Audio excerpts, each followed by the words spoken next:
Hey everyone, and welcome back to the Deep Dive. Today we are going to be looking at something a bit different, something you don't see every day, Yeah, and that is internalized repetitions in autistic adults. absolutely. Now we have an excerpt here called The Silent Stimming, Internalized Repetitions in Autistic Adults. And so that's going to be kind of our guide for this deep dive. That's a great source. Yeah, I think it'll be a really interesting one. I'm excited to get into this. So Yeah. without further ado, let's just define some terms for anyone who might be new to this topic or needs a little bit of a refresher. Sure. So stimming can basically be any kind of repetitive behavior, and it's typically used to regulate sensory input or emotions. Right. And I think a lot of people, when they think of stimming, they think of like hand flapping or rocking, those more I visible external behaviors. But That's right. there's this whole other category that's internal, and that's what we're going to be talking about today. Yeah, so it's kind of like this hidden layer of self-regulation. It can be easily overlooked, Yeah. but it's super important to understand. And like, what could some of these be? Like, what are some examples of that? Well, one that the excerpt highlights is mental rehearsals. Mm-hmm. Like when you replay conversations or scenarios in your head, Oh, yeah, like all the time. we all do it right. Yeah. But for a lot of autistic individuals, this plays a much bigger role in managing anxiety and stress. It's like they're creating mental scripts to help them navigate tricky situations. So it's more than just daydreaming. It's like active problem solving almost. Exactly. It's about trying to prepare for future situations. Mm-hmm. But it can be a double-edged sword, right? Because if those thoughts become intrusive or too intense, Yeah. it can actually increase anxiety. Imagine constantly replaying a negative experience in your mind over and over. Oh, yeah, that does not sound good. Not fun. And this invisibility, the fact that these repetitions are internal, Yeah. well, it could lead to a lot of other problems too, not just for the individual, but also for anyone trying to understand or support them. Right. So what kind of problems? Well, think about misdiagnosis, for example. Mm. If a healthcare professional isn't aware of these internal stimming behaviors, Yeah, okay. they might mistake them for something else, like an anxiety disorder or OCD. That's a good point. I hadn't even considered that. It just highlights how important it is to ask the right questions and really understand the internal world of the person you're working with. And I know the excerpt also mentioned this concept of high masking, which is really interesting to me. Oh, absolutely. High masking is when autistic individuals consciously try to suppress or hide their autistic traits to fit in socially. So they're basically putting on a social mask. Exactly. And it can be exhausting. Yeah. But it also makes those internal repetitions even harder to detect. It's like a double whammy. Yeah, because they're happening behind this carefully constructed facade. So you might not even realize how much is going on beneath the surface. Exactly. And that brings us to a really important question. Why should anyone listening to this right now care about any of this? Like, why is understanding internalized repetitions so important? Yeah, that's a good question. Fill us in. Okay, well, first of all, it challenges us to look beyond the surface. You're right. Just because you can't see someone stimming doesn't mean it's not happening. Oh, definitely. It's a reminder that there's always more than meets the eye. Right. And understanding this can lead to greater empathy and more effective support for autistic people. Okay, so how so? Well, it might mean creating more accommodating environments, providing access to therapies that address sensory processing, or simply being more patient and understanding in our interactions. So it's about recognizing that these internal repetitions are a real thing, that they serve a purpose. Exactly. They're not something to be ashamed of or something to try to eliminate. Yeah, if you're listening to this and you relate to any of this, it might be worth exploring further. Absolutely. There are resources available, and you're not alone. Now, this excerpt that we're looking at focuses on autistic adults, but I'm curious about how this might play out differently in children. Are these internal repetitions something that parents or educators should be looking out for? That's a great question. And, it highlights how autism can present differently across the lifespan. While these internal repetitions are common in adults, they might be less prevalent or developed in younger children. So maybe younger kids just haven't learned to internalize those stimming behaviors yet. Exactly. They might rely more on external stimming because they're still developing those cognitive skills needed for internal repetitions. Yeah. But as they get older, those behaviors might naturally start to become more internalized. Interesting. So it's something to be mindful of as kids get older. Absolutely. Parents, educators, and therapists need to be on the lookout for potential internal stimming in older kids and teenagers. But how do you even address something that's happening inside someone's head? Especially if they might not even be fully aware of it themselves. It's definitely a challenge, but open communication is key. Creating a safe and supportive environment where a child feels comfortable expressing their needs is so important. Yeah, just making it clear that it's okay to talk about these things. Exactly. It might involve asking gentle questions, validating their experiences, and avoiding judgment. And remembering that these repetitions are often a response to stress or sensory overload. Right. So instead of trying to stop the behavior itself, we need to figure out what's causing it and find ways to address those underlying needs. It's like being a detective trying to piece together the clues. Exactly. And it takes collaboration, working together with the child, their family, and professionals to come up with a plan. And I'm also wondering about the impact of these internal repetitions on things like learning and social interactions. Can these internal processes be distracting, make it harder for a child to focus? Oh, absolutely.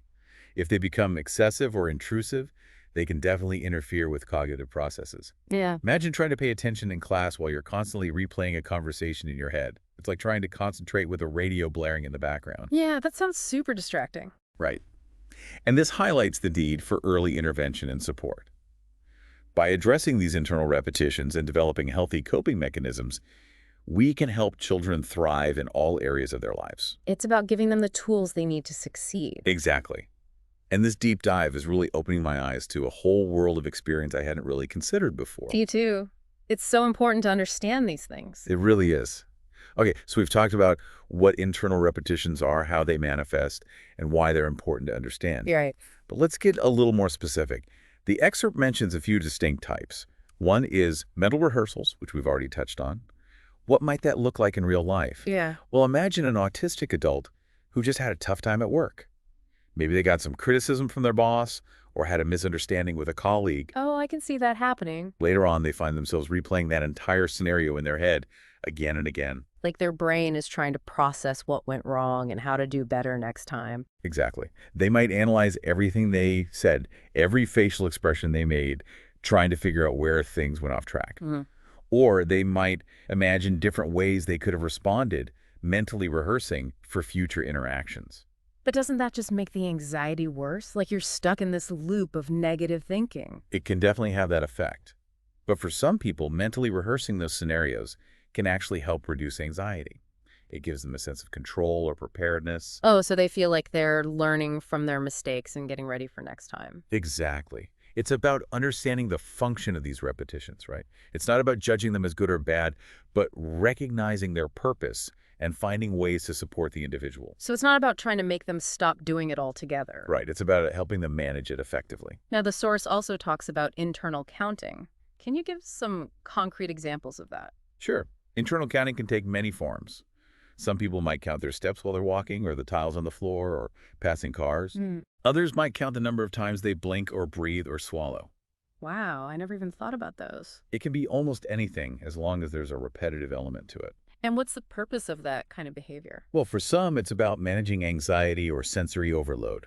The predictability of counting provides stability and control in a world that can feel chaotic.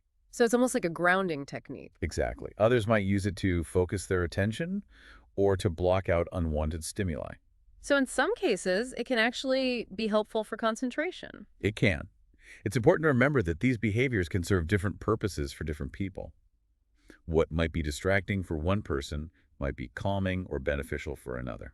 It all comes back to understanding the individual and their specific needs. Absolutely. This deep dive is really highlighting how important it is to avoid making assumptions about autistic experiences. Okay, so we've covered mental rehearsals and internal counting.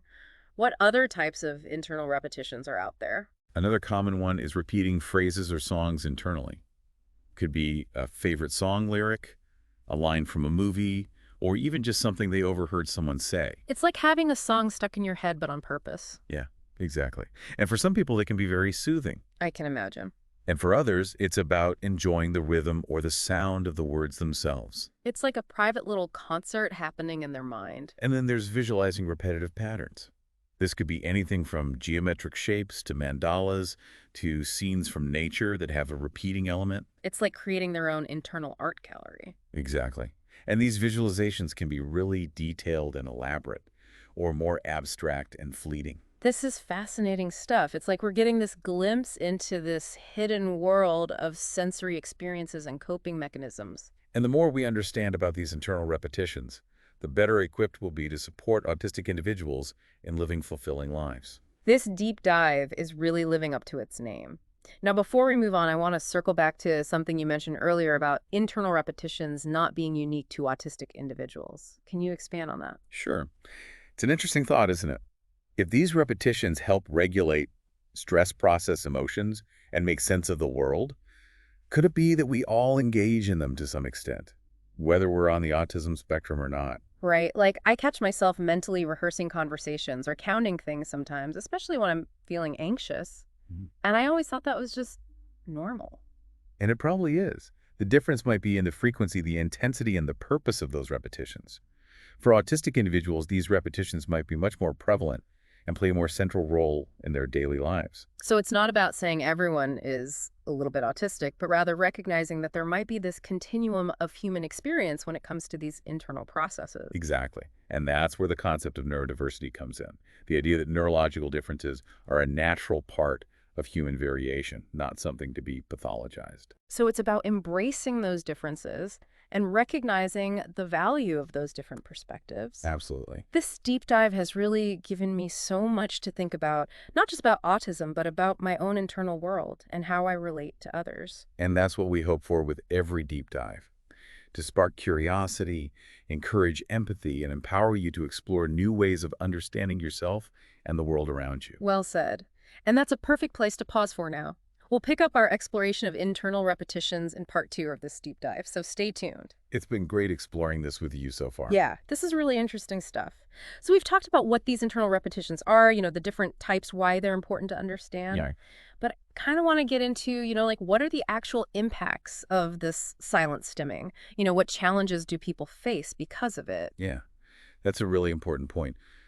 While these repetitions can be helpful, like we talked about, they can also create some unique challenges. For example, Sure. imagine trying to focus on a conversation while at the same time your mind is replaying a past interaction or, meticulously counting every beat of your heart. Oh my gosh, yeah, that sounds so distracting.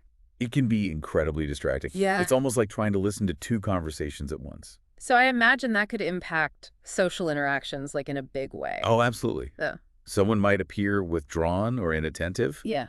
not because they're not interested, Right. but because they're just completely absorbed in these internal repetitions. Yeah, so it could lead to misunderstandings or make it harder to connect with people. Exactly. And this can be especially tough in like work settings.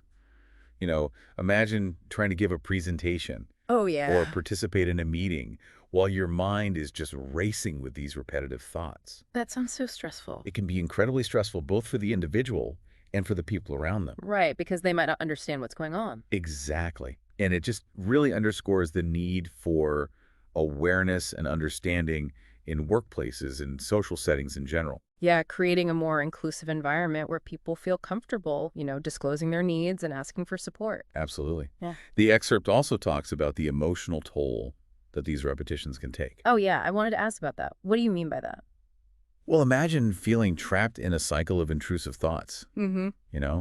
or like you can't escape this constant barrage of mental activity. Oh, gosh. Yeah. It can be exhausting mentally and emotionally. Yeah, it sounds like it could contribute to anxiety and overwhelm and even isolation. Absolutely. Yeah. And, if those repetitions are focused on like negative experiences or anxieties, Okay. it can actually create this feedback loop, Yeah.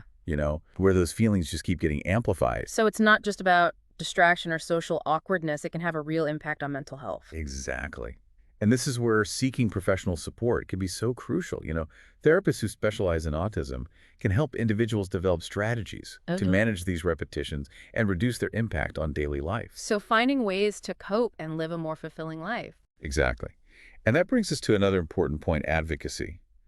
The more we understand about the internal world of autistic individuals, the better we can advocate for their needs. Right. So, like, what would that look like in practice?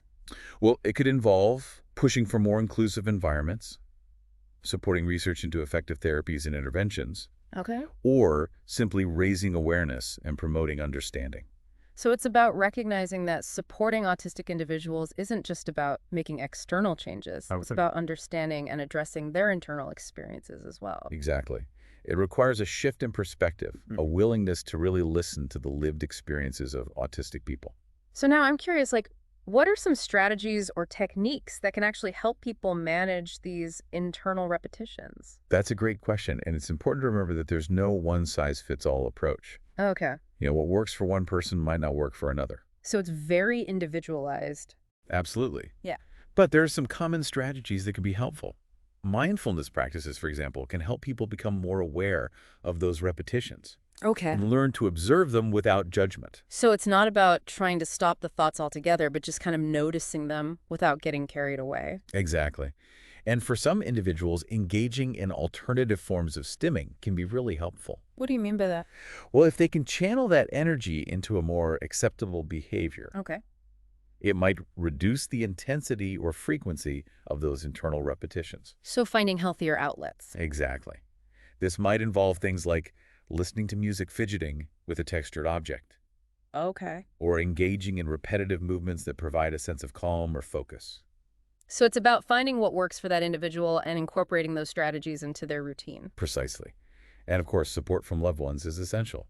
Creating a safe and understanding environment where they feel comfortable asking for help is huge. Yeah, so it's not just about individual coping mechanisms, it's also about fostering that support system. Absolutely. Yeah. And that might involve educating yourself about autism, Yeah. learning about different communication styles, being patient and understanding. Right, meeting people where they are. Exactly. Yeah. It's about embracing neurodiversity and recognizing that these internal repetitions aren't a flaw or a deficit. Yeah. They're just a different way of experiencing the world. I love that.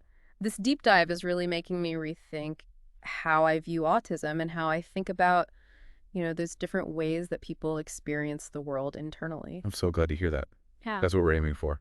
Now, before I move on to the last part, I do want to touch on that point again about, internal repetitions potentially existing on a spectrum and even neurotypical individuals engaging in these behaviors sometimes. Yeah, it's a fascinating idea, isn't it? It really Yeah. challenges us to question what we consider normal or Yeah. abnormal. Right. Like I said, I've definitely caught myself doing these things, mentally rehearsing conversations or counting things, especially when I'm feeling anxious or stressed. But I always just thought that was a normal part of being human. And it probably is. The difference might be in how often these repetitions happen, how intense they are, and what purpose they serve. For autistic individuals, they might be a much more central part of their daily lives. So it's not about pathologizing those behaviors in neurotypical people. Right. It's more about recognizing that there's this continuum of human experience. Exactly. And that's the beauty of neurodiversity, embracing the wide range of ways our brains work. Yeah, I love that. This has been so insightful. I feel like I have a much better understanding of these internal repetitions now. I'm glad to hear that. And before we jump into the last part, I want to leave our listeners with a question to think about. If these internal repetitions are so common, Yeah. could it be that they serve a universal human need? Right. Maybe a need for order or predictability or a way to feel more in control in a world that can often feel chaotic and overwhelming? That's such a great question, and one that we'll definitely be exploring further in the next part. Stay tuned. And we are back for the third and final part of our deep dive into the world of internal repetitions. Now, before the break, we left off with this question. If these internal repetitions are so common, Right. even in people who aren't autistic, could it be that they serve like some universal human need? Really makes you think, about what it means to be human. Yeah. This need to make sense of things, to deal with uncertainty, to find ways to regulate our emotions. Totally. And the more we've talked about this, the more I've started to see those connections, like the things we all have in common, regardless of whether we're autistic or not. It's like we're all just trying to find our own way to create some sense of order in our lives. Exactly. So let's get back to that question of universal need. What are some specific needs that these internal repetitions might be fulfilling for both autistic and neurotypical individuals? The one that comes to mind is the need for predictability and control. The world can feel pretty chaotic and unpredictable sometimes. Yeah, for sure. So these repetitions can offer a sense of stability, like a little pocket of order in the middle of all that chaos. It's like a little ritual or a familiar pattern that brings comfort. Exactly. And for some people, these repetitions might even be a way to cope with trauma or difficult experiences. How so? Well, by replaying a scenario or repeating a phrase, they might be trying to process those emotions, make sense of what happened, or even regain a sense of control in a situation where they felt powerless. So it's like they're creating a safe space in their mind to work through those tough emotions. That's a great way to put it. And it shows how these repetitions can be a sign of resilience and adaptation. That's a good point. And another need that comes to mind is sensory regulation. We often associate stimming with outward behaviors, Right. but as we've seen, it can also happen internally. Absolutely. Yeah. And those internal repetitions could be serving a similar purpose. Yeah. Providing a way to regulate sensory input or even create a specific sensory experience. So for someone who's easily overwhelmed by sensory input, those repetitions might be a way to filter things out or dampen them down. Exactly. And for others, it might be about seeking out a particular sensory experience that brings comfort. Think about like the soothing repetition of a favorite song lyric or the rhythm of counting. Yeah, it's like they're creating their own personal sensory world. Precisely. Yeah. And it just highlights how different everyone's sensory needs and preferences are. So as we wrap up this deep dive, I'm wondering about the bigger picture. What are the implications of this idea that these internal repetitions might actually be meeting some kind of universal human need? What does that tell us about the human experience? I think it speaks to how vulnerable we all are. This need to find ways to cope with the complexities of life. It reminds us that we're all searching for ways to manage stress, regulate our emotions, and find meaning. It's a good reminder that we're all in this together, even if we cope in different ways. Exactly. And it encourages us to be more compassionate and understanding, to realize that people who might seem different from us are often dealing with the same basic human needs. This deep dive has really been eye-opening for me. It's changed how I think about autism, about stimming, and even about my own internal world. I feel like I understand things on a much deeper level now. That's wonderful to hear. That's what we strive for with these deep dives. Well, you've definitely achieved that. Thank you so much for sharing your expertise with us today. It's been a pleasure. It's been my pleasure as well. And to everyone listening out there, thank you for joining us on this exploration of internal repetitions. And remember, if there's a topic you'd like us to deep dive into in the future, let us know. Until next time, keep learning, keep exploring, and keep diving deep.